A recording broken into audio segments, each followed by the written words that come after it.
Hermanos, siguiendo con la serie de estudios que hemos iniciado en el libro de Romanos, en esta mañana me propongo iniciar y dar introducción al capítulo 3 y he titulado el mensaje de esta mañana, donde estaremos viendo los versículos 1 al 8 de Romanos 3, la fidelidad de Dios y los cuestionamientos sobre sus decretos.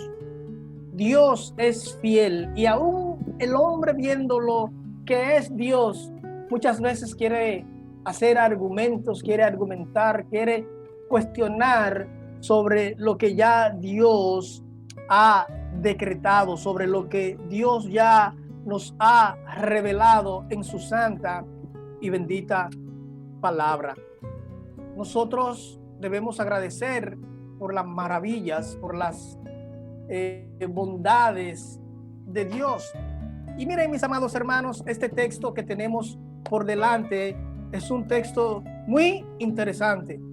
Es un texto muy interesante donde nosotros podemos ver aquí que hay una interacción entre dos personas. Si nosotros leemos el texto y ponemos atención, vamos a ver que hay uno haciendo cuestionamientos, hay uno que está haciendo argumentos, que está argumentando, que está haciendo justificaciones, pero del otro lado hay alguien que está poniéndose de frente diciendo quién es Dios, diciendo lo que Dios es. Aquí nosotros vamos a ver una diatriba, uno que pregunta, otro que contesta. Si leemos el texto detenidamente, podemos ver esto, mis hermanos, que parece que aquí hay una conversación y uno que está haciendo cuestionamientos y otro que contesta esas interrogantes. Este texto de Romanos 3, los versículos 1 al 8, es un texto, mis amados, que tiene mucha tela por donde cortar. Hay mucho que estudiar, hay mucho por desarrollar, hay mucho de qué hablar, hay mucho cosas que podemos nosotros argumentar de manera positiva, dejando de lado lo negativo que puede ser de bendición a nuestra vida, lo positivo, y lo negativo que puede muchas veces llevar al hombre a flaquear y a dudar y a querer hacer cuestionamientos. Mis hermanos, como he dicho desde un principio, este libro de Romanos es un libro sin igual, es un libro con mucho contenido, altamente rico en contenido para bendición, fortaleza y dirección del pueblo de Dios. Hay muchos temas determinantes para el crecimiento del cristiano y su iglesia. Pablo, Dios lo usó grandemente al momento de escribir este libro de Romanos. Y aquí en este texto que nosotros estaremos viendo en esta mañana, podemos decir que Pablo está enfrentando a otro que está argumentando. Y este que nosotros podemos ver que está aquí argumentando, podemos decir que no es cualquier persona. Podemos nosotros ver que este que está aquí haciendo estos cuestionamientos es un judío. Pablo entendía claramente lo que este estaba argumentando. Pablo, aquí a través de todas estas preguntas que tienen respuestas, preguntas retóricas, Pablo, como buen entendedor del tema que se estaba tratando en cuestión, puede firmemente, con firmeza y con dureza, responder a todas estas cuestionantes. ¿Por qué? Porque Pablo era un judío y Pablo, de igual forma, mis amados hermanos, vivió igual que estas personas, lejos de Dios. Por eso Pablo tiene toda autoridad para poder responder hacia todos estos cuestionamientos que estaban haciendo y a estos argumentos que eran presentados por este o por lo que estaban delante de Pablo, según lo que yo puedo ver aquí,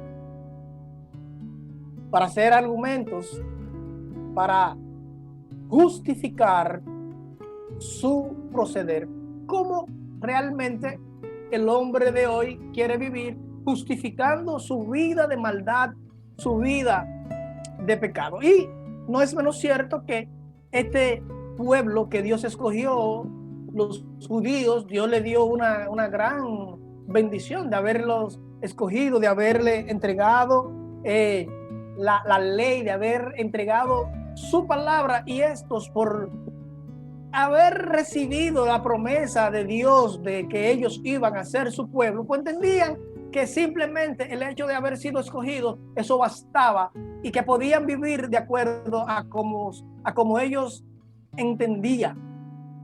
Hermanos, ¿y saben qué? Si nosotros vemos los capítulos 1 y 2, lo que hemos visto acerca de lo que Dios dice acerca de el hombre por vivir de espaldas a él, ¿qué está sobre el hombre? La ira de Dios por el hombre vivir negando la eficacia de Dios. Por este tipo de actitud, Dios se ha rebelado contra el hombre. ¿Por qué? Porque el hombre ha negado y quiere negar el evangelio de Dios. El hombre ha querido vivir justificando su maldad, su pecado. Y esta carta de los Romanos es una carta fascinante, mis amados hermanos. Derrumba, quita, derriba todo argumento humano. Y en los versículos 1 al 2 de este libro de Romanos, del capítulo 3, nosotros vamos a estar viendo un cuestionamiento. El cuestionamiento de la ventaja de ser judío. Y dicen los versículos 1 y 2, ¿qué ventaja pues tiene el judío? ¿O de qué aprovechará la circuncisión? Mucha, en todas maneras. Primero, ciertamente que les ha sido confiada la palabra de Dios. Me gusta como lo dicen otras versiones. Miren lo que dice la versión de la nueva traducción viviente. Entonces, ¿cuál es la ventaja de ser judío? ¿Tiene alguna ventaja la ceremonia de la circuncisión? Pablo le dice, claro que sí. Tiene muchos beneficios. En primer lugar, a ustedes, los judíos, se les confió toda la revelación de Dios. La Biblia de las Américas dice, ¿cuál es entonces la ventaja del judío? ¿O cuál es el beneficio de la circuncisión? Dice Pablo, respondiendo a ese cuestionamiento, grande en todo sentido. En primer lugar, porque se les ha confiado los oráculos de Dios. Y dice la nueva versión internacional, entonces, ¿qué se gana con ser judío? ¿O qué valor tiene la circuncisión? Mucho, desde cualquier punto de vista. En primer lugar, a los judíos se les confiaron las mismas palabras de Dios. Y he aquí el argumento. Es aquí el argumento. Entonces, mis amados hermanos, ¿qué nosotros podemos ver y destacar de este texto? Pablo ya con antelación, en los versículos 1 y 2, y en los capítulos 1 y 2, específicamente en el capítulo 2, Pablo hace una clara presentación de qué es lo que lleva al hombre, no importa sea judío o sea lo que sea, a una correcta posición delante de Dios. Pablo por todo el capítulo 2 nos lleva para que nosotros podamos entender que tanto los que son de la circuncisión, o sea, los judíos, como los gentiles, para que puedan tener una real y efectiva relación con Dios, debe hacer un uso correcto de la palabra para vivir una vida en obediencia.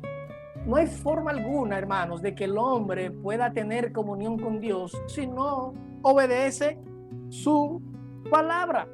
Y es lo que nosotros podemos ver en los versículos 25 y 26 del capítulo 2 del libro de Soberbio, de Romanos, perdón, de Romanos. Que el capítulo 2, los versículos 25 y 26, dice el versículo 25, pues en verdad, ¿tú sabes cómo es que la circuncisión aprovecha? ¿Cómo es que va a ser efectiva en ti esa selección que Dios ha hecho? Es si guarda la ley. No hay forma alguna de que Dios esté bien con nosotros si nosotros andamos mal, si nosotros no hacemos lo que ya Él ha establecido en su palabra. Es verdad que Dios estableció a los judíos como el pueblo que Él escogió, pero de igual forma Dios le dio una serie de directrices que ellos debían cumplir para ellos estar dentro de ese pueblo escogido por Él.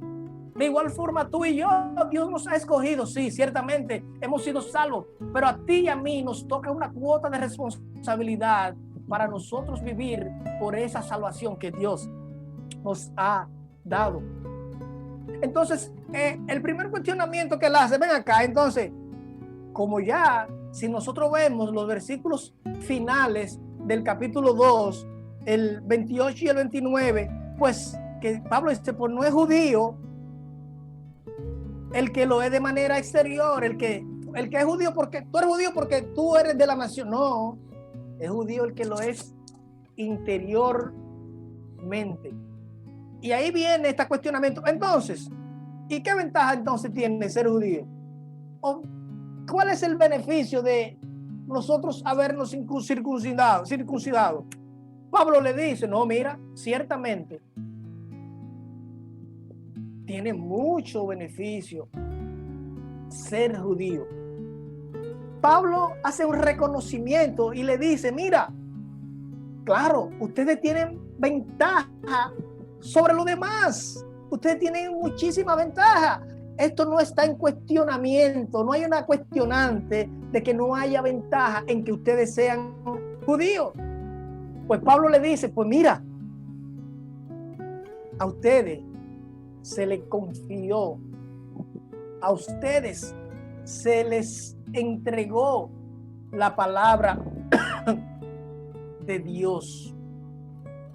A ustedes les fueron dados los oráculos de Dios. A ustedes les fue entregada la mismísima palabra de Dios. Fue entregada a ustedes, una ventaja sin igual.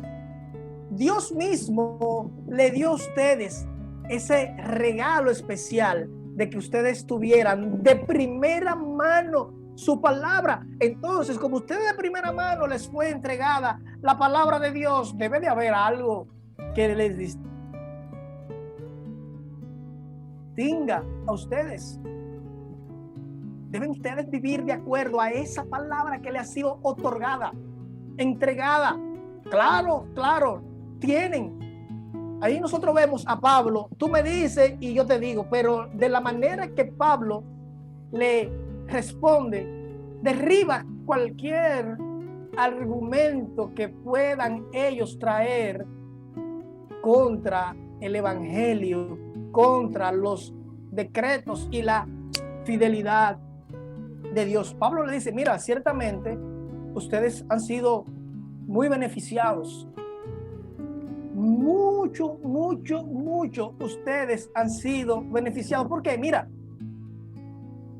desde cualquier punto de vista, como vimos en la palabra de Dios, como dice las Américas, desde cualquier punto de vista, en primer lugar, a ustedes los judíos les fue confiada las mismas palabras de Dios.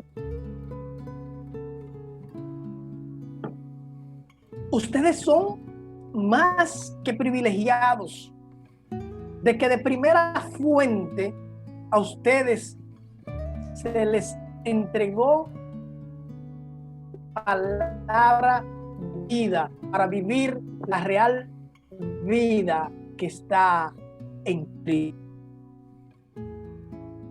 Una vez el cuestionamiento sobre ellos, sobre la ventaja que tiene ser judío. Y Pablo le dice, no, verdaderamente, ustedes son verdaderamente bendecidos por Dios.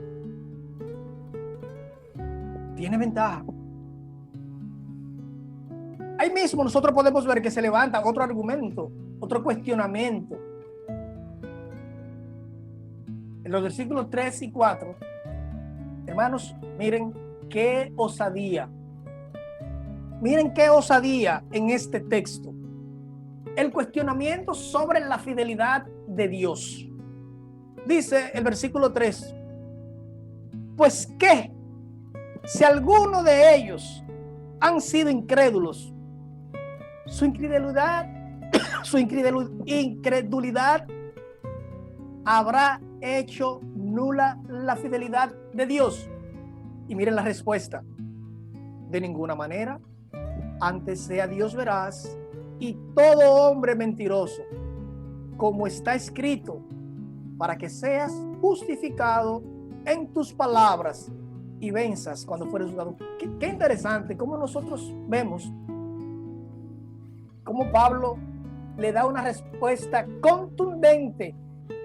Nunca jamás. Y Pablo está citando el Antiguo Testamento aquí en este texto. Pablo se está remontando al capítulo 51, versículo 4, en la parte final del versículo 4 del capítulo 51 del libro de los osadía. Una osadía haciendo cuestionamientos sobre lo que Dios ya ha establecido. Según lo que nosotros vemos en este texto que nosotros tenemos por aquí delante, según él, pensaba él, el que está cuestionando, que estaba haciendo un justo reclamo, estaba haciendo una justa reclamación sobre lo que le entendía, a él le tocaba. Sobre lo que entendía eran sus derechos por haber sido escogido como el pueblo de Dios. ¡Qué osadía! Pero entonces, óyeme, si a alguno le faltó la fe, ¿acaso su falta de fe anula la fidelidad de Dios? Pablo dice, no, de ninguna manera. Siempre Dios será el verdadero y el hombre siempre será el mentiroso. Si algunos fueron infieles, ¿acaso su infidelidad anulará lo que Dios ha dicho que hará? Su fidelidad, hermanos, nunca. Es cierto que si algunos fueron infieles, eso significa que por su fidelidad Dios también será infiel. No. Antes sea Dios veraz y todo hombre mentiroso.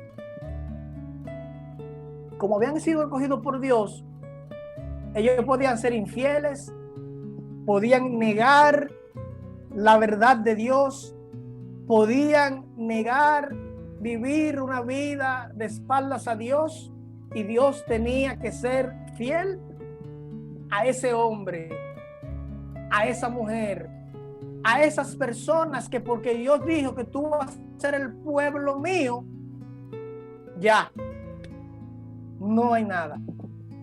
No se trata de eso.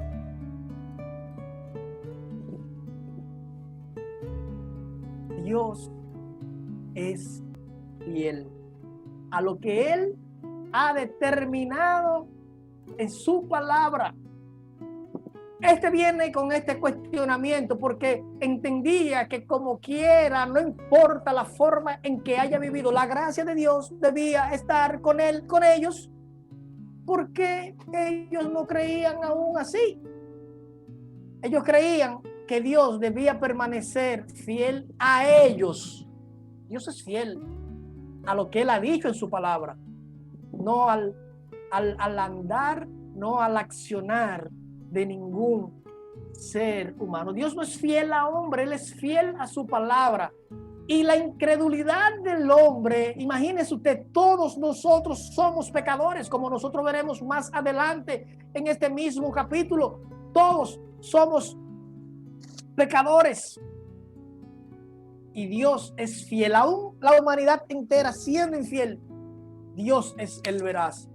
Dios es el fiel. Y Dios ha de cumplir todas sus promesas hechas en su palabra, de acuerdo a lo que Dios es y no de acuerdo a lo que el hombre pueda decir o pueda hacer. Y lo vemos, el Salmo 51, Salmo 51, 4, dice la palabra de Dios, Salmo 51, 4.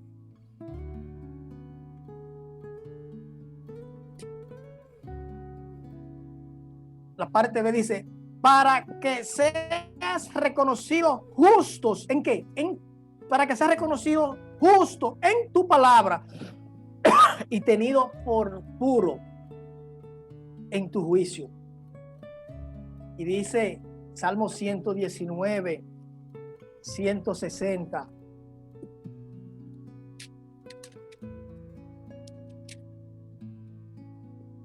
La suma de tu palabra es verdad y eterno es todo juicio de tu justicia. Gloria a Dios por su palabra. Dios es veraz. Su palabra es veraz y Dios es fiel a su palabra. La suma de tu palabra es verdad. Qué texto más hermoso. Nos dice, nos habla, nos enseña que la palabra de Dios es verdad y que el juicio de Dios es eterno. Nada anula la fidelidad de Dios. No hay nada que anule la fidelidad de Dios. Qué osado. Qué osado al decir que si porque algunos hayan pecado, hayan sido fieles, hayan sido incrédulos, no hayan creído en Dios, Dios ha de anular su fidelidad. No, hermano, es que Dios no es fiel a hombre. Además, Dios no necesita a hombre, el hombre necesita a Dios. Todo lo que Dios es está por encima del hombre. Y todo lo que en Dios está por encima de todo. Sobre la maldad, sobre la mentira, sobre el engaño. En todo lo que el hombre pueda hacer humanamente, reina Dios por encima. Reina la verdad de Dios. Y no hay forma alguna de que por nada que nosotros hagamos, Dios tenga que cambiar lo que ya Él ha decretado. Los decretos de Dios son de Él. Dios es fiel. Dios es justo y con justicia Él ha de juzgar a todo hombre. El hombre no tiene mérito para que Dios cambie por cosa que haga. Ningún mérito tenemos nosotros. Hermanos, nosotros ciertamente merecemos la condenación, muerte. Y nosotros vemos a los judíos. Nosotros vemos a los judíos porque fueron los que Dios escogió desde antes. Un pueblo que no era nada, Dios lo escogió para sí, como dice bien la palabra de Dios. Pero muchas veces nosotros criticamos, oye, pero mira esto que Dios le entregó la palabra. Y tú y yo que no hemos hecho nada. Y por gracia el Señor nos ha elegido. Y muchas veces no creemos que somos algo, siendo nada. Tú y yo no somos nada. Dios es. Y siguiendo el texto que tenemos por delante, podemos ver otro cuestionamiento. El cuestionamiento sobre la injusticia del hombre y la justicia de Dios. Los versículos 5 y 6. Cuestionamiento sobre la justicia, sobre la injusticia del hombre y la justicia de Dios. Mire lo que dice. Y si nuestra injusticia, ay Dios mío, Señor, Dios nos libre. Y si nuestra injusticia hace resaltar la justicia de Dios, ¿qué diremos? ¿Será injusto Dios que da castigo?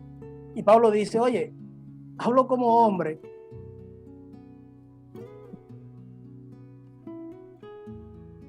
En ninguna manera.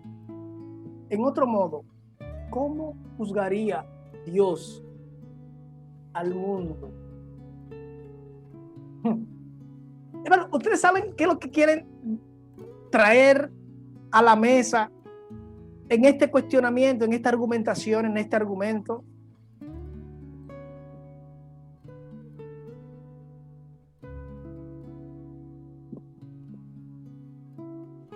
Entonces, el pecado que cometemos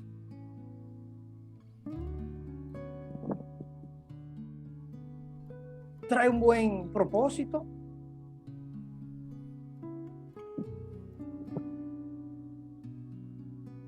Porque el pecado nuestro ha de resaltar la justicia de Dios. Algunos podrán decir, nuestro pecado cumple un buen propósito, porque muestra a otros lo justo que es Dios. ¡Qué irrespeto!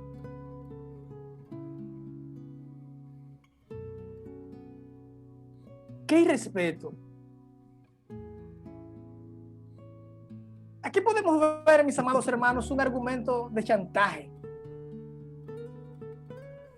Porque si hay algo que nosotros sabemos es que certísimamente podemos testificar de dónde Dios nos sacó, del pecado, de la oscuridad, de la perdición, del lodo cenagoso, de donde estuviésemos. Y el que argumenta quiere traer aquí a la mesa la iniquidad como un punto para que Dios sea engrandecido, porque Dios ha de poder hacer algo en favor del transgresor. Hermanos, de manera personal yo creo firmemente que no hay nada que nosotros podamos hacer para que la justicia de Dios sea exaltada. No hay nada que tú y yo hagamos, pero mira, como ese pecó, Dios hizo una obra en él y Dios lo levantó. Para que la justicia de Dios sea exaltada, sea mostrada, sea evidenciada. Hermano, Dios es justo en esencia y Dios no necesita la ayuda de nadie para que prevalezca por él lo que él es. Hermano, mira, no es por lo que tú y yo podamos testificar de lo que nosotros fuimos y hoy es. Dios no necesita ayuda de nosotros para que él sea reverenciado y para que él pueda verse lo que él es. No necesitamos de grandes testimonios de que Dios nos haya sacado de ser tal o cual cosa para cuando nos paremos ahí venir a decir lo que nosotros éramos, y por lo que nosotros éramos otros puedan. Dios no necesita ayuda, Dios no necesita nada. Y Pablo dice, mira, yo lo que estoy diciendo lo estoy diciendo como hombre.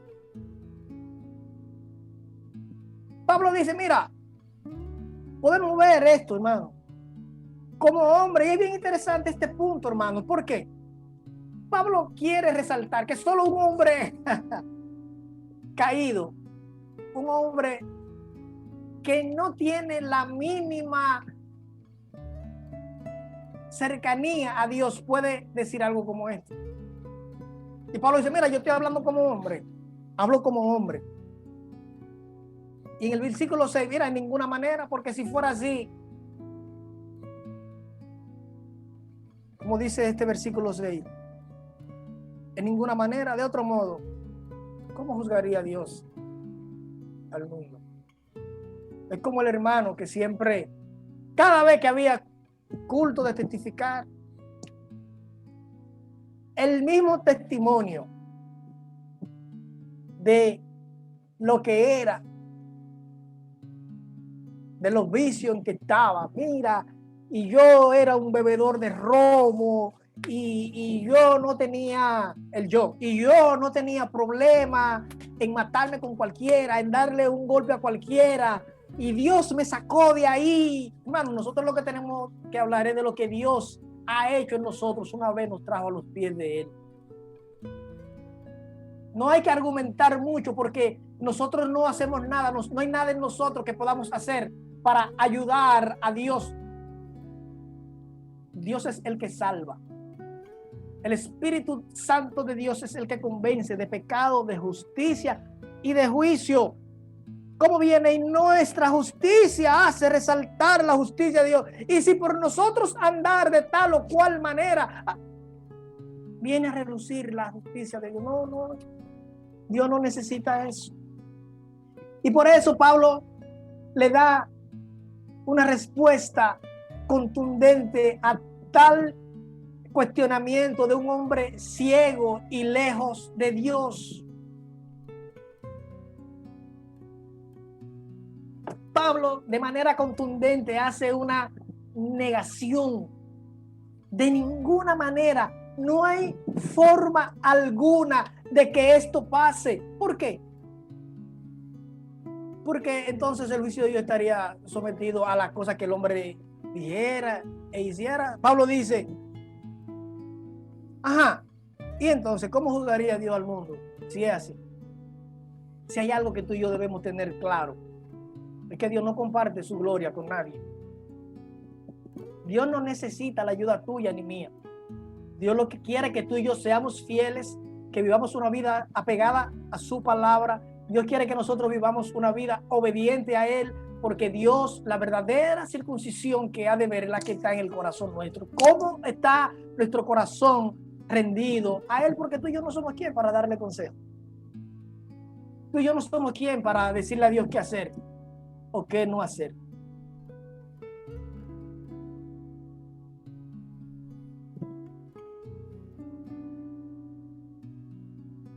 En último lugar, el cuestionamiento, otro cuestionamiento. Bueno, miren esto. El cuestionamiento de que la mentira glorifica a Dios. Otro argumento fofo, vacío, inútil, pecaminoso, engañoso. Hermanos, y tenemos que tener mucha cuenta con lo que nosotros vemos, a quien nosotros seguimos, a quien nosotros le damos like, las enseñanzas que seguimos que sutilmente nos pueden quitar la real visión de Dios. Porque miren esto que dice estos versículos 7 y 8. Y Pablo es magistral, hermano. Pablo, yo creo que ha sido la mente más brillante que han pasado por esta tierra. Y yo pienso que así Dios le dio una gran sabiduría. Aparte de todo, Dios le dio una sabiduría a este hombre para que muchos seamos bendecidos y para que muchos podamos ver la necesidad que tenemos de Dios y el cuidado que como hijos de Dios debemos tener delante de la palabra de Dios, cómo nosotros haremos uso de ella para bendición y para aplicación a nuestra vida. Dice el versículo 7, pero si por mi mentira la verdad de Dios abundó para su gloria, ¿por qué aún soy juzgado como pecador? Ustedes están mirando lo que dice ese texto. Oye lo que dice, pero si por mi mentira la verdad de Dios abundó para su gloria, por mi mentira la bondad de la verdad de Dios abundó para su gloria, ¿por qué también soy juzgado como pecador? Y oiga cómo dice la Nueva Versión Internacional. Alguien podría objetar: si mi mentira destaca la verdad de Dios y aumenta su gloria, ¿por qué todavía se me juzga como un pecador? Oigan, ay Dios mío.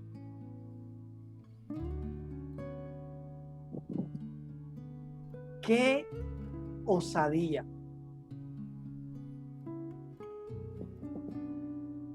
¡Qué osadía!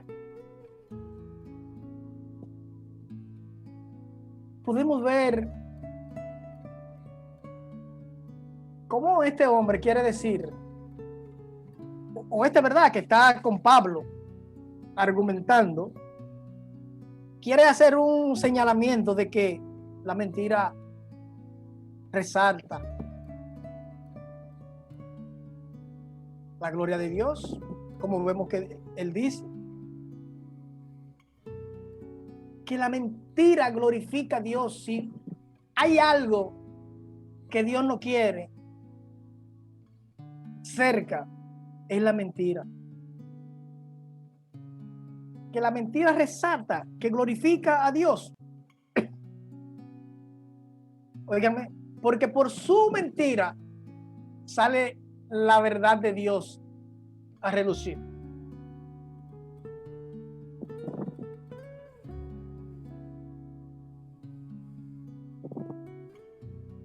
La forma en que tú y yo nos estamos conduciendo, engañando, hablando mentira, resalta la gloria de Dios. Nosotros, por ser una persona que anda engañando, pero hemos sido salvados, hemos sido escogidos, aumenta la gloria de Dios, porque en mi mentira se va a exaltar la verdad que hay en Dios. Hay que tener mucho cuidado, hermano, en la forma como en un momento determinado pueden querer enseñar, quieren instruir. Hermano, la forma como estoy conduciendo yo va a glorificar la gloria de Dios andando yo en un mundo de mentira. Esto es un burdo engaño. Esto es un maltrato a la santa y bendita palabra de Dios. Por eso, mis hermanos, cada día nosotros debemos tratar de recibir doctrina sana, de recibir buena palabra. Una vez más, por eso debemos tener cuidado con lo que nosotros consumimos, porque nos pueden presentar argumentos desde una óptica que nosotros podamos entender. Oh, pero mira, es verdad, porque nosotros somos salvos por gracia. ¡Wow! Y realmente la palabra de Dios dice que cuando abundó el pecado, sobreabundó la gracia. Mientras más tú pecas, más gracia hay. Eso es mentira. Eso es pecado. Eso es un engaño. Y Pablo desmonta esos argumentos.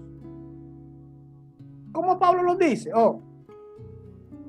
Según nosotros vemos, aquí se está mirando que ellos habían entendido de una forma incorrecta la doctrina de la justificación por fe. Habían entendido y habían hecho una interpretación mala de lo que Pablo había enseñado. Hermano, es por eso que a mí me encanta y me gustaría que conmigo usted pueda disfrutar de la forma maravillosa como Pablo concluye este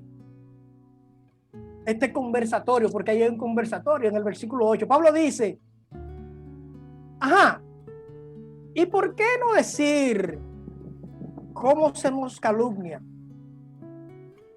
Y cómo algunos cuya condenación es justa afirman que nosotros decimos, hagamos males para que vengan bienes. Pablo dice, óyeme, nos difaman, están levantando falso testimonio, asegurando que decimos, cuanto más pecamos, mejor. Los que dicen eso Pablo dice, no, los que dicen eso, ¿tú sabes qué es lo que debe pasar con ellos? Dios los debe condenar. Los que dicen esas cosas deben ser condenados, porque yo no estoy enseñando esto. Yo no estoy diciendo eso. Están queriendo decir algo que yo no quiero enseñar.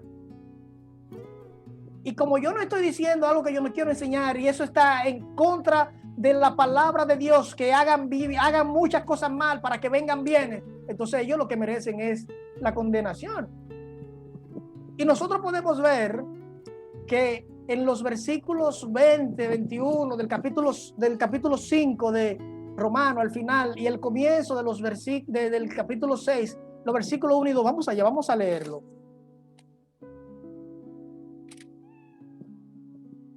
Dice Pablo en el capítulo 5, pero la ley se introdujo para que el pecado abundase. Mas cuando el pecado abundó, sobreabundó la gracia, para que así como el pecado reina para muerte, así también la gracia reine por la justicia para vida eterna mediante Jesucristo, Señor nuestro. Lo que pasa es eso. Pablo, mientras uno más peque, más gracia hay. Pero mire lo que dice el capítulo 6, los versículos 1 y 2. ¿Qué pues diremos? ¿Perseveraremos en el pecado para que la gracia abunde? Pablo dice, eso no es lo que estamos hablando en ninguna manera. Porque tú y yo, que hemos muerto al pecado, ¿cómo viviremos aún en él? Otro argumento malo que se cae, porque el hombre que ha nacido de nuevo no puede vivir sumergido en el pecado. Y Pablo quiere que tú y yo veamos la fidelidad de Dios en todo tiempo. Dios es fiel a su palabra, y conforme a lo que Dios ha establecido en su palabra, es que Dios ha de juzgar. Entonces Dios lo que quiere es un pueblo obediente, hombres y mujeres que hagan caso del llamado que Dios le ha hecho, teniendo su mirada puesta en Él y en obediencia, no teniendo pendiente que como ya Dios nos salvó, salvo una vez y salvo para siempre. Sí, la salvación que Dios otorga, porque Él es que escoge delante de la fundación del mundo, es para que tú y yo le demos gloria. Y por la salvación que tú y yo hemos obtenido, debemos evidenciarlo en nuestro andar. No es que ya somos salvos, ya yo voy para el cielo y vivo bebiendo romo, adulterando, robando, engañando. Es una fe que hay que chequearla. Igual tú, igual yo, igual nosotros, así como los judíos que trajeron todo este tipo de argumentos, muchas veces nosotros nos ponemos así y creemos que tenemos que el status quo de nosotros es que ya no hay nada que hacer, ya Dios nos salvó, ya nuestra vida está segura, ya no. Yo no estoy diciendo que la salvación se pierda, porque yo no creo eso. Yo creo en la elección de que Dios cuando elige, ya. Pero no es que uno que haya confesado a Cristo, por haberlo confesado, va a vivir una vida de perversidad. Y eso es lo que están diciendo estos judíos. Que por allá Dios haber dicho que Él había escogido ese pueblo, los judíos, ese pueblo para Él, ya todito eran. También recuerden, mis amados hermanos, que cuando el Señor venga, habrá muchos que dirán, Señor, pero yo hice esto, yo hice aquello, yo hice lo otro. Yo era un hombre de fe, yo testificaba, yo predicaba, en tu nombre hice esto. Y el Señor dice, apartaos de mí, hacedores de maldad, nunca os conocí. Entonces tú y yo debemos de tener claro en quién nosotros hemos creído.